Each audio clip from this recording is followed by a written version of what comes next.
प्रभु की स्तुति हो। मेरे प्रियो, आज मैं आपको बाइबल की कुछ ऐसी महिलाओं के विषय में बताऊंगी जो निसंतान थी और उनका यह बांझपन परमेश्वर की सामर्थ्य प्रकट करने के लिए था। परमेश्वर ने अपनी योजना के तहत उन्हें संतान नहीं दिया था, पर जब समय आया तब उसने अपने ईश्वरीय योजना को पूरा करने के लिए उन्हें संतान दिया। यह उन महिलाओं की विश्वास की परीक्षा भी थी जिसमें परमेश्वर ने उनकी प्रार्थनाओं को सुना।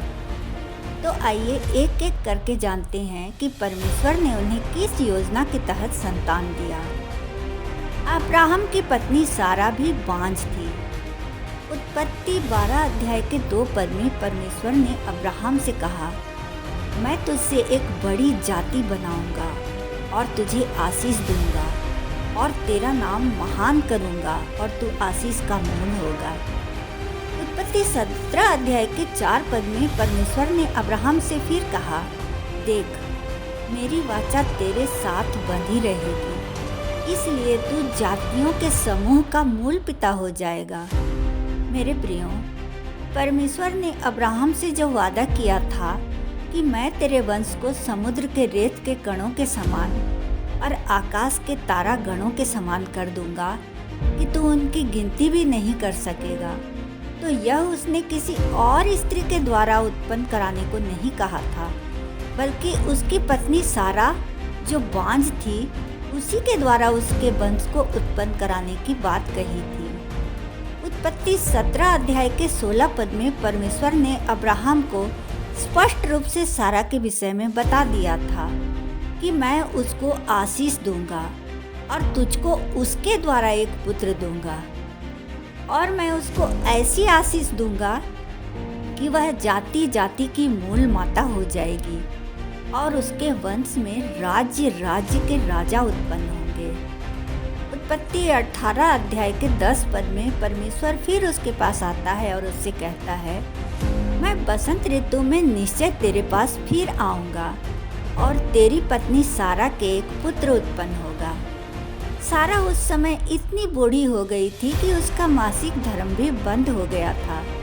इस कारण वह परमेश्वर की बात पर मन ही मन में हंसती है, पर परमेश्वर उसके मन की बात भी जान जाते हैं। तब वह भयभीत होती है और विश्वास करती है। उत्पत्ति 21 अध्याय के 1 और 2 पद में लिखा है, यहोवा ने जैसा कहा था वैसा ही सारा की सुधि लेके उसके साथ अपने वचन के अनुसार किया। सारा अब्राहम से गर्भवती हुई और उसके बुढ़ापे में उसी नियुक्त समय पर जो परमेश्वर ने उससे ठहराया था एक पुत्र उत्पन्न हुआ और अब्राहम ने उसका नाम इसहाक रखा। अब्राहम ने उसका नाम इसहाक रखा और इस तरह से इस्राएलियों के वंश का आरंभ हुआ। अब्राहम के पुत्र इसहाक की पत्नी रिबका भी बांझ थी। इसका वर्णन उत्पत्ति 25 अध्याय के 20 पद से किया गया है। इसहाक ने 40 वर्ष का होकर रिबका से, जो पद्दन राम के वासी अरामी बतूएल की बेटी और अरामी लाबान की बहन थी, विवाह कर लिया। इसहाक की पत्नी बांझ थी, इसलिए उसने उसके निमित्त यहोवा से विनती की और यहोवा ने उसकी विनती सुनी। इस प्रकार उसकी पत्नी रिबका गर्भवती हुई और उसके द्वारा जुड़वा बच्चे एसाव और याकूब उत्पन्न हुए। याकूब ने अपने मामा लाबान की बेटियों लिया और राहेल से विवाह किया। लिया के तो 7 बच्चे हुए याकूब के द्वारा, परंतु परमेश्वर ने राहेल की कोख बंद कर रखी।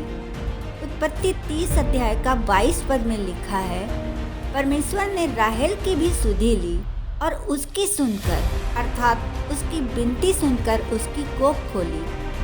इसलिए वह गर्भवती हुई और उसने यूसुफ को जन्म दिया और भविष्य में यूसुफ मिस्र का प्रधानमंत्री बना और उसी के द्वारा इस्राएली मिस्र में रहने आए और 70 लोगों से लाखों की संख्या में बढ़ गए। यह थी परमेश्वर की योजना। याकूब के पुत्र यहूदा के गोत्र से ही यीशु मसीह का भी जन्म हुआ। अब हम न्यायियों की पुस्तक में से मानव की पत्नी के विषय में जानेंगे। बाइबल में उसका कोई नाम नहीं लिखा है। न्यायियों 13 अध्याय के 2 पद से आगे जब हम पढ़ते हैं तो वहाँ मानोह की पत्नी को बांझ दर्शाया गया है। इस स्त्री को परमेश्वर के दूत ने दर्शन देकर कहा, सुन, बांझ होने के कारण तेरे बच्चा नहीं है, परंतु अब तू गर्भवती होगी और तेरे बेटा होगा। उसके सिर पर कभी छुरा ना फिरे, क्योंकि वह जन्म से ही परमेश्वर का नाजीर रहेगा और इस्राएलियों को पलिश्तियों के हाथ से वही छुड़ाएगा। मेरे प्रियो, इस्राएलियों की मूढ़ता और ढीठपन के कारण परमेश्वर उन्हें शत्रुओं के हाथ में कर देता था, परंतु उन्हीं में से किसी योग्य पुरुष को उनका छुड़ाने वाला अर्थात न्यायी ठहरा देता था। परंतु सिमसोन को उसने एक बांझ स्त्री की कोख को खोलकर उत्पन्न कराया और सिमसोन ने सबसे ज्यादा संख्या में पलिश्तियों को मारा और अंत में वह भी मारा गया। पहला शमूएल के पहले अध्याय से हम हन्ना के विषय में जानेंगे। एफ्रेम के पहाड़ी देश में एलकाना नामक एक पुरुष रहता था। उसकी 2 पत्नियां थीं, हन्ना और पनिन्ना। पनिन्ना के तो बालक हुए, परंतु हन्ना बांझ थी। इस कारण उसकी सौत पनिन्ना उसे चिढ़ाया करती थी। एलकाना प्रतिवर्ष सीलो में जाकर यहोवा को भेंट चढ़ाया करता था और हन्ना भी उसके साथ यहोवा के भवन में जाया करती थी। सीलो में होप्नी और पिनहास एली के दोनों पुत्र याजक थे और एली भी यहोवा के भवन में हाजिर रहता था। सीलो में हन्ना यहोवा के भवन में जाकर बहुत ही व्याकुल होकर यहोवा से प्रार्थना करने लगी और बिलख बिलख कर रोने लगी और उसने मन्नत मानी, हे सेनाओं के यहोवा, यदि तू अपनी दासी के दुख पर सचमुच दृष्टि करे, मेरी सुधि ले और अपनी दासी को भूल न जाए और अपनी दासी को पुत्र दे, तो मैं उसे जीवन भर के लिए यहोवा को अर्पण करूंगी और उसके सिर पर छुरा फिरने ना पाएगा।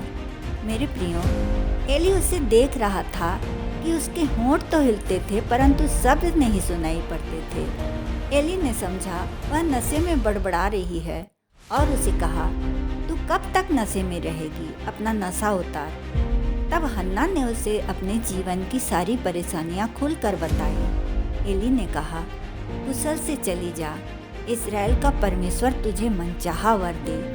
तब वह चली गई और भोजन किया और उसका मुंह फिर उदास ना रहा। फिर वे सवेरे उठकर यहोवा को दंडवत करके रामा में अपने घर लौट गए और एलकाना, जो कि हन्ना से बहुत प्रीति रखता था, उसके पास गया और हन्ना गर्भवती हुई और कुछ महीनों बाद उसने शमूएल को जन्म दिया। जब बालक का दूध छुड़ाया गया तब वह उसको संग ले यहोवा के भवन में गई और परमेश्वर को बछड़े का बलिदान चढ़ाकर बालक शमूएल को एली के पास पहुंचा दिया। हन्ना ने अपनी मन्नत को पूरा किया। इस कारण यहोवा ने उसे 3 बेटे और 2 बेटियों की आशीष दी और बालक शमूएल यहोवा के संग रहता हुआ बढ़ता गया और आगे चलकर इस्राएलियों का अंतिम न्यायी और भविष्यवक्ता बना। अब हम लूका पहले अध्याय के 5 पद से आगे देखेंगे। जकरिया नामक याजक की पत्नी इलिशबा हारून के वंश की थी। वे दोनों परमेश्वर के सामने धर्मी थे और प्रभु की सारी आज्ञाओं और विधियों पर निर्दोष चलने वाले थे। उनके कोई संतान न थी, क्योंकि इलिशबा बांझ थी और वे दोनों बूढ़े थे। जिस याजक के नाम पर चिट्ठी निकलती थी, वही मंदिर में परमेश्वर के सामने धूप जलाने जाया करते थे। जब जकरिया की पारी आई और वह मंदिर में धूप जलाने गया, तब वेदी की दाहिनी ओर उसने एक स्वर्गदूत को खड़ा देखा और वह भयभीत हो गया। परंतु स्वर्गदूत ने कहा, हे जकरिया, भयभीत ना हो, क्योंकि तेरी प्रार्थना सुन ली गई है और तेरी पत्नी इलिशबा से तेरे लिए एक पुत्र उत्पन्न होगा और तू उसका नाम यूहन्ना रखना।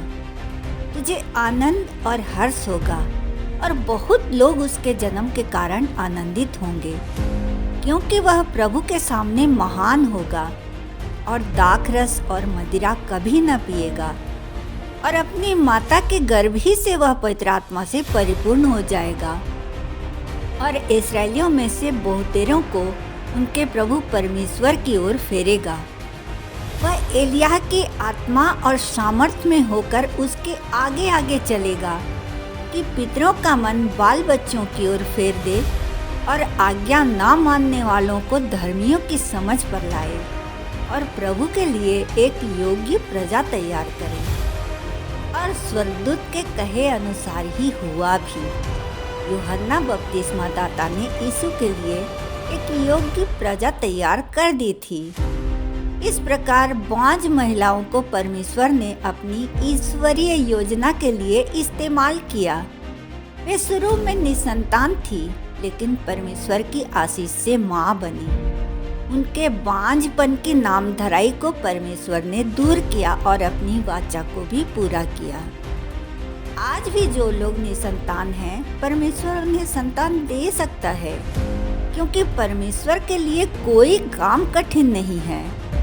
पर आपकी प्रार्थना विश्वास से पूर्ण होनी चाहिए, जिसमें शंका का कोई स्थान नहीं होना चाहिए। परमेश्वर आप सबों को आशीष देवे। जय मसीह की।